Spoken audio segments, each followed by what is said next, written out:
আসসালামু আলাইকুম, আশা করি সবাই ভালো আছেন। ভিসাইনফরমেশন.com এর পক্ষ থেকে সবাইকে জানাই অনেক শুভেচ্ছা। বর্তমান সময়টাতে আপনারা বেসিক্যালি যারা কানাডার জন্য অ্যাপ্লাই করতে চাচ্ছেন বা অনেকে যারা প্রিভিয়াসলি অ্যাপ্লাই করেছিলেন কোনো কারণে রিফিউজাল এসেছে, তারা একটা প্রশ্ন জানতে চান বা তাদের মনে এখন একটা ইচ্ছা থাকে যে আবার কানাডার জন্য অ্যাপ্লাই করবেন। সো সবারই একটা কমন প্রশ্ন যে আমরা কানাডার জন্য আবার কবে অ্যাপ্লাই করব, এই বর্তমান সময়টাতে আমরা অ্যাপ্লাই করলে তার কি রেজাল্ট আসতে পারে বা পজিটিভ রেজাল্ট আসার সম্ভাবনা কতটুকু, বা তাদের যে ভিসা নীতি যেটা বলে সেটা যে পরিবর্তন হয়েছে, কিছু আপডেট অ্যান্ড আপগ্রেডেশন হয়েছে, ওগুলোর পরে যে পরিবর্তনটা কি, এখন রেশিওটা কীরকম থাকবে। সো এই ব্যাপারে অনেক প্রশ্ন আমরা পাই। সো আজকের ভিডিওতে আপনাকে একটা ধারণা দেওয়ার চেষ্টা করব এই যে 2025 সালটা, এই 2025 সালে কানাডা কি পরিমাণ ভিসা ইস্যু করতে পারে, বা রেশিওটা আগের থেকে বেড়ে যাবে কিনা, বা আনস্টেবল অবস্থায় থাকবে কিনা, বা এই ভিসা রেশিও কি ধরনের স্ট্যাবিলিটি আসবে। সো এই ব্যাপারেই একটা ধারণা দেওয়ার চেষ্টা করব। সো ফার্স্ট অফ অল আপনাদেরকে একটা জিনিস বলি, আপনারা যারা কম বেশি কানাডা ভিজিট করার জন্য আগ্রহী তাদের অনেকেরই একটা জিনিস জানা আছে যে 2026 যে ওয়ার্ল্ড কাপটা, সেটা কিন্তু কানাডা, ইউএসএ, মেক্সিকো এই তিনটা কান্ট্রি হোস্ট করছে। সো এই জিনিসটা যারা অনেকেই হচ্ছে গিয়ে তখন হচ্ছে ওয়ার্ল্ড কাপ দেখার জন্য বা ওই টাইমটাতে ভিজিট করার জন্য বা এরকম অনেকেই অনেক প্ল্যান করেন। সো তাদেরকে প্রতি একটা সাজেশন থাকবে, তারা কিন্তু এই বর্তমান সময়ে কিন্তু আপনার ফাইলটা সাবমিট করে ভিসাটা নিশ্চিত করে রাখতে পারেন। কেননা এই 2025 সালে অনেক ইন্টারন্যাশনাল ট্যুরিস্টদের তারা ভিসা ইস্যু করবে। এর কারণটা হচ্ছে এই 2026-এর ওয়ার্ল্ড কাপ। কজ ইন্টারন্যাশনাল ট্যুরিস্টরা যদি তাদের দেশে না যায় তাহলে কিন্তু তাদের ওয়ার্ল্ড কাপ যে তারা হোস্ট করছে এটা কিন্তু সাকসেসফুল হবে না।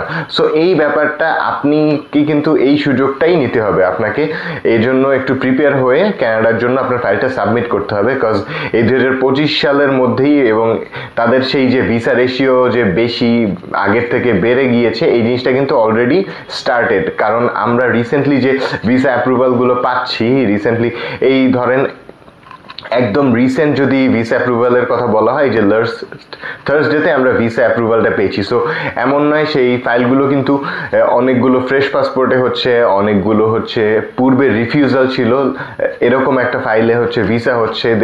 সো বেসিক্যালি হচ্ছে গিয়ে নতুন অ্যাপ্লাই করুন বা পুরনো রিফিউজাল ফাইল অ্যাপ্লাই করুন, আপনাদের ফাইলগুলো কিন্তু আবার নতুন করে অ্যানালাইসিস করা হয় এবং তারা নতুন করে দেখছে যে আপনার ভিসা দেওয়ার জন্য আপনি ওই টাইমটাতে, অর্থাৎ যখন অ্যাপ্লাই করছেন তখন তাদের জন্য এলিজিবল কিনা, অর্থাৎ আপনার প্রিভিয়াসলি রিফিউজাল থাকলে কি আপনাকে ভিসা দিবে না, এই ব্যাপারটা ভাবার কোনো কারণ নেই। কারণ বর্তমান সময়টাতে তারা হচ্ছে গিয়ে আবার নতুন করে যে ফাইলগুলো যখন চেক করে, তখন কিন্তু আপনাকে একজন নতুন অ্যাপ্লিক্যান্ট হিসেবেই চেক করে। জাস্ট একটা কারণ দেখতে চাই, আগে যে কারণে রিফিউজ করেছিল ওই কারণটা আপনি দূর করতে পেরেছেন কিনা, দেন বাদবাকি চেকিংটা কিন্তু একই সেম ওয়েতে হয়। সো আপনি জাস্ট যে কাজটা করবেন, যারা রিঅ্যাপ্লাই করছেন তাদের আগের যে কারণটা দেখানো হয়েছিল, যে কারণ দেখে রিফিউজ করা হয়েছিল, ওই কারণটা দূর করে অবশ্যই অ্যাপ্লাইটা করবেন।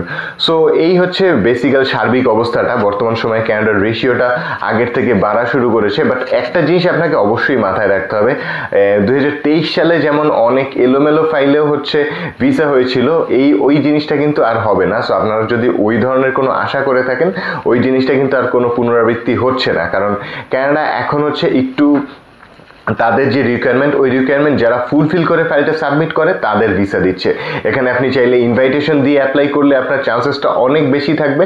কজ ইনভাইটেশন দিয়ে অ্যাপ্লাই করলে তারা মোস্ট অফ দ্য ভিসা বর্তমানে অ্যাপ্রুভ করা শুরু করেছে। মাঝখানে যেমন ইনভাইটেশনে রিফিউজাল আসছে, এখন ইনভাইটেশন দিয়ে অ্যাপ্লাইয়ের রেশিওটা অনেক অনেক বেশি। আপনারা যদি একটু আশেপাশে একটু অ্যানালাইসিস করেন বা অনেকের কাছ থেকে একটু খোঁজ খবর নেন, যেহেতু ইনফরমেশনগুলো আমাদের কাছে থাকে, বাট আপনারা ইনফরমেশনগুলো আমাদের মাধ্যমেই পান, বাট আপনারা নিজেরাও চাইলে কিন্তু একটু খোঁজ খবর নিয়ে দেখলে দেখবেন যে এখন বর্তমান সময়টাতে ইনভাইটেশন দিয়ে যারা অ্যাপ্লাই করছে অলমোস্ট সবারই ভিসা হচ্ছে। তারপরেও শতভাগ নিশ্চয়তা দেওয়ার সুযোগটা কখনোই থাকে না ভিজিট ভিসার ক্ষেত্রে।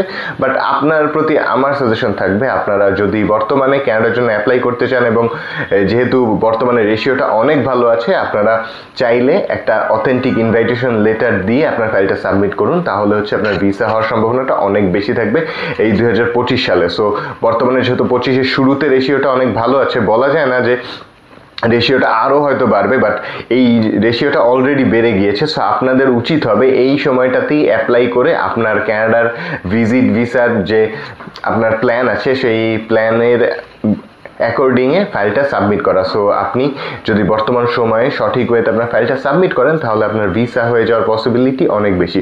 সো আজকের কথা বলবো না, কানাডা ভিসা রিলেটেড বা কানাডা ভিসা সাবমিশন রিলেটেড যে কোনো ধরনের সহায়তার জন্য চাইলে সরাসরি ভিজিট করতে পারেন আমাদের অফিস, বা কল বা নক করতে পারেন স্ক্রিনে দেওয়া নাম্বারে।